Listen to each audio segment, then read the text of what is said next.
Exosome treatment for osteoporosis.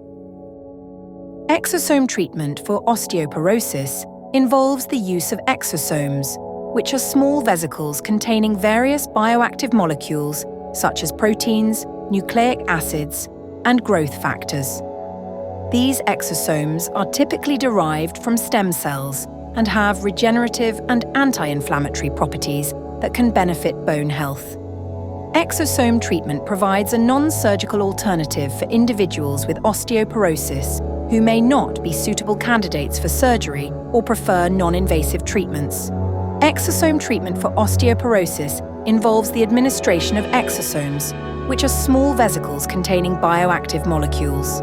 These exosomes are typically injected into the affected bone or delivered systemically. They work by promoting bone formation, inhibiting bone resorption, and enhancing bone regeneration, thereby improving bone density and strength.